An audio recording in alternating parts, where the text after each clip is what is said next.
good afternoon. How are you doing, Carolina? I'm good, and you? I'm doing good. Thanks for asking. Welcome to Reel in Films. Today we're going to be talking about your film Toll, and I just gotta say it's an amazing experience, an amazing film, and a story that should be told worldwide. My first Thank you. initial question would be, what inspired you to bring Toll to, to the festivals and probably to the big screen?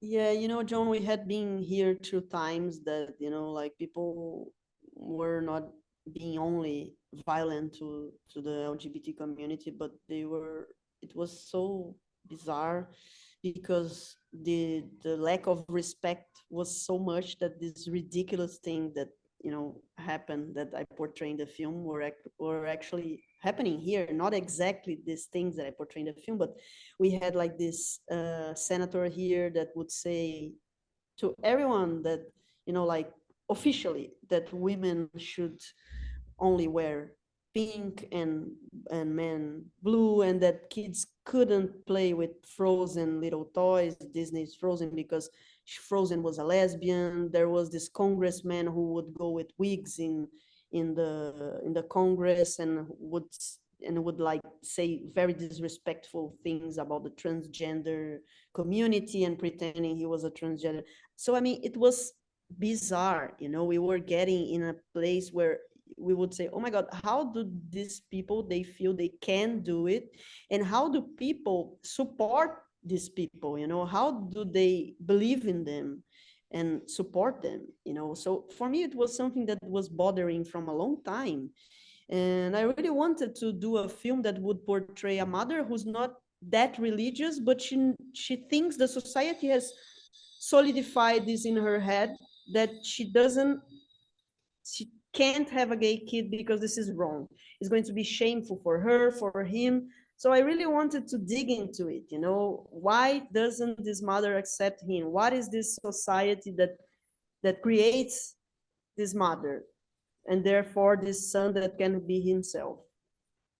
Okay. And the film feels as well as if it was a based on true events. Is it based off a story that you heard or that somebody told you, or is it something that you just, had the need to, write this story in based off like talking about that what you just mentioned of the mother being like aware of what her son is, and as well mixing it up with being a part of like the gang and just trying to have her family afloat. It is not based on any specific true story, but there are many people here that I read about and that I heard about that, you know, was sent to conversion workshops or psychological treatments. And there are, I don't even know how to count how many queer friends I have that, the parents that don't accept, that have the terrible relation with their family because of that, and in how it developed, how it hurt for them, and how it makes them so fragile to deal with life and to build themselves as human beings. And so I mean, we can see it every day. And I wanted to portray this character who was strong. He was not a victim. He's a very powerful boy, but he needs her support, and he will never give up on being who he is. So I mean, it's based in not one specific story, but I'm sure it's a portrait of many stories. And how was it working with the cast and the crew? uh, Tall is a very complicated film because it has a lot of location. We didn't have that much money. I mean, it was a kind of low budget film. especially for the complexity of the film. We had a lot of location, and something that it's like insane that we shot it on the road on a toll that was working. So I mean, it was really crazy. So it was a very uh, complex shooting. And well, the cast is amazing. I was very lucky to have all these actors with me. I always like to mix very experienced actors and actresses with people that are known actors. So I did it again in Tall, as I did in my previous film.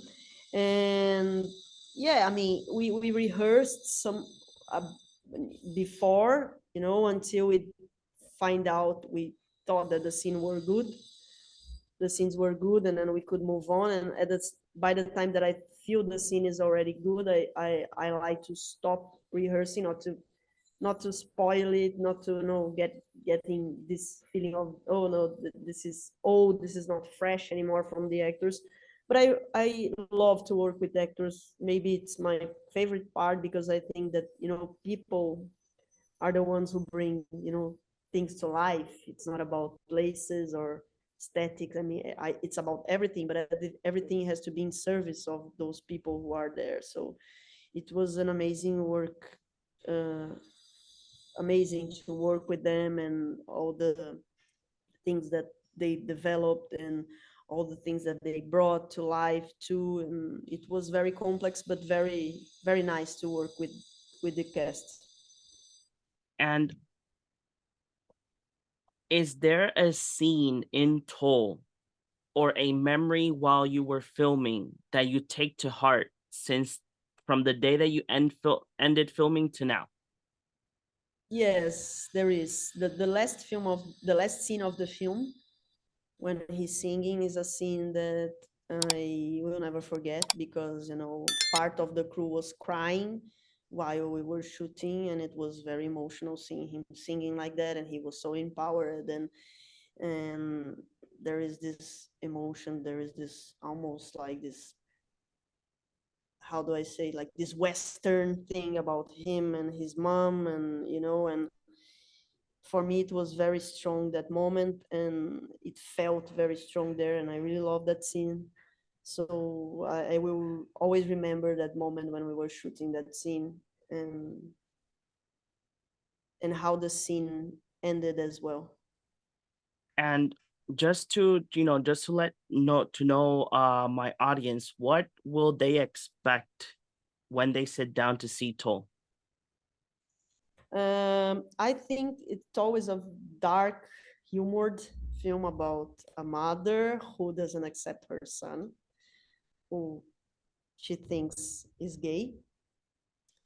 And I think, um, what I would like the audience to see is that people should accept and love the ones that are close to them the way they are. They need this exception from people that are close way more than from anyone else. Who cares about the world outside when you have the support of people who are with you? The world is complicated, but if you have the support of your family, of the ones that you love, everything is going to be fine for sure. You get strong to fight your fights, and also to portray the ridiculous of people who do this kind of conversions, and who believes in these things. And there are this dark humor part when you see that people can be very, it can be a circus, when people can make us believe in something. Amazing. Now, how do you feel that the fact that you're going to be in the Toronto International Film Festival with Toll of this year, and as well that they will be honoring you with the Emergent Talent Award? I'm so happy, so thrilled, so honored. I wasn't expecting, and I mean, Toronto has always supported my voice as a filmmaker, and it makes me very, even more encouraged to do those risky films, about risky and polemic themes that I enjoy doing. And it's very, I feel very happy and encouraged to keep doing keep following this path. So I thank so much the Toronto Film Festival for supporting me for such a long time, and I'm so proud to receive this award. And my final question, Carolina, is you as an independent filmmaker, what would you say to those independent filmmakers that are out there that are trying to thrive? What words will you give them like that they can keep thriving and keep moving forward on doing any type of film that they're trying to create? I think they should stick to their gut, to what they want to say, to their voice. It's much more about what you want to say, what you feel. It's your inner truth than what people are expecting you to do. And sometimes it's tricky because you feel like the world is accepting or waiting for something else, but you should stick to what you are feeling, to your heart, because this is the best that you will do for sure, and the most unique thing that you will do. That's amazing. Thank you very much, Carolina, for giving us this time to talk about Toll. And I hope that everybody, when they sit down and watch it, they are excited as I was when I finished watching it. And congratulations as well for your award. Thank you so much, John. Nice to see you. Thank you very much. Bye bye.